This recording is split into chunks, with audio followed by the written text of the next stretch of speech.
How often have your parents or your partner apologized to you in your lifetime? And if it's a handful, then we have a bigger problem than we realize. Hey guys, your boy Buck says back again for another video this week. Here we have the difficult conversations that no one else in society is having.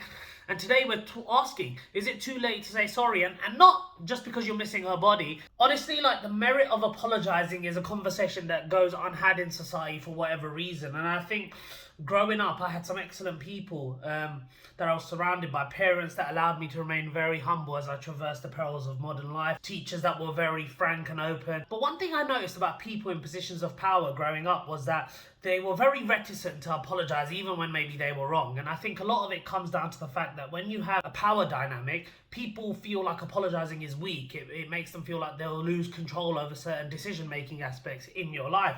I think this is notional. I think it's that whole cascading effect across generations. Why didn't our parents or our school teachers or anyone else apologize? Well, I think they were surrounded by lots of other people who didn't apologize even when they were wrong. And it leads to a kind of vicious cycle of narcissistic behavior where people actually have very difficult time admitting their own faults, their own wrongdoings, taking ownership of their own actions. And I think it's really bad that we don't say sorry to each other, especially when we mean it. 99% of the time growing up, I was definitely wrong. But that 1% of the time where actually someone was having a bad day around me, someone was actually taking out their frustrations, misplaced frustrations on me, it would have been nice for them to take ownership over their actions and say, look, this isn't a reflection on you. I'm just having a bad day.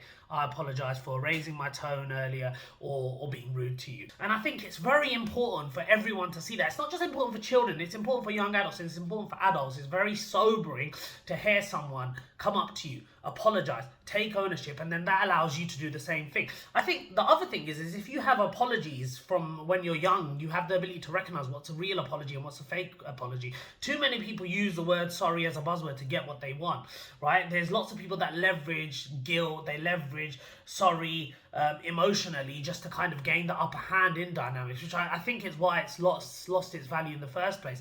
And although the title is very clickbaity in its nature, it's very important to discuss these issues, because there'll be children growing up thinking that their mother and father's relationship issues are their faults because, you know, there'll be misplaced anger from that. There'll be children at school who think that their school teachers are angry at them just because they don't know how best to maybe control their anger. And these aren't the majority of the scenarios. And most of the time, you know, a lot of the people I was surrounded by were very right. A lot of the people my wife was surrounded by were probably right in their own regard. But it's an outlet. It's the way. It's less so about the apology. It's more so about how you shape someone's skills and adaptability in trying to understand that we are fallible. And we are fallible. What it means to be human is to not be perfect. And if you continuously show that you're perfect and you can't take responsibility for your action, you create very narcissistic individuals who can't take ownership of their actions and think they're also perfect because their heroes were, right? And it comes down to this point of your heroes, right? If your heroes can come down to that level and apologize and take themselves down to that very difficult and intimate level and make themselves very vulnerable, then you won't have a problem doing so when it comes to your time to do that. I struggle with this because I have a younger brother who's 19 years younger than me, and I even see it now. We all live stupendously difficult lives. Everyone has their own struggles. There's the cost of living crisis, there's the fact that people are working, people have multiple children. Growing up, I've realized how difficult the task is, right? Outside of, you know, wanting to provide for a family, wanting to make sure everyone's safe, warm, fed, comfortable, entertained, you've then got to think about the emotional development of a child, and a lot of the time that goes to the side because you're so busy doing everything else. And growing up, I've seen that already. You know, certain things just get put to the back burner, certain things that you want to develop. When you want to MOT your car, there's a deadline, right? But there's no real deadline on psychological development for those around you, and I think it's something that's quite easy to push aside.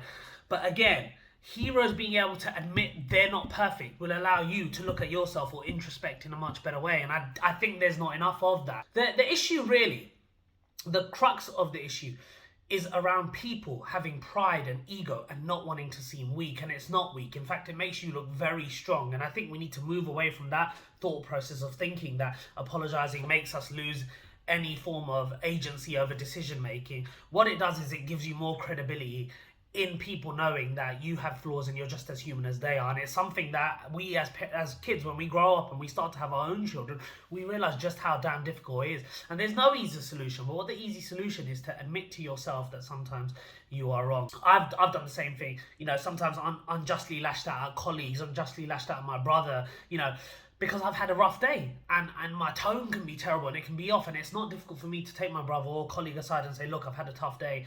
I apologise. I think that was unnecessary. It's something that you didn't have to deal with. It's not a reflection on our relationship, or in fact not a reflection on you. It's actually a reflection on me not being able to deal with my anger very well. That means the world to people, and it means that you enter this stage where fallibility becomes a part of the human process, and people don't think that. We aren't meant to be perfect. We are meant to make mistakes. I have made a ton of mistakes in my lifetime.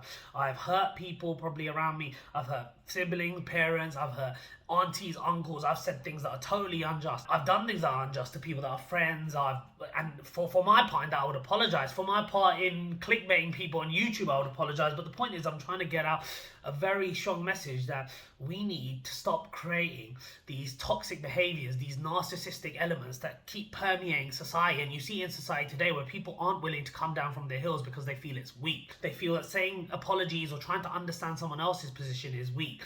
Power dynamics will always lead to different things, right? They'll always lead to a differential, won't they? But just because you're older doesn't mean you're right. It will mean the world to someone younger to actually feel that they dealt with the situation a lot better than you did. And sometimes they can, even if that's only 5% of the time. I think we as society need to understand that saying sorry is a superpower. And it's a superpower that we need to start using more, because it's a superpower that creates superheroes as opposed to supervillains. And is it too late to say sorry? I don't think it is, man. And I think that if you're watching this video, it's never too late to say sorry. It's never too late to take ownership of your actions, and you'll see a lovely change in the people and their behaviours around you. And that's what Bucks has to say for this week.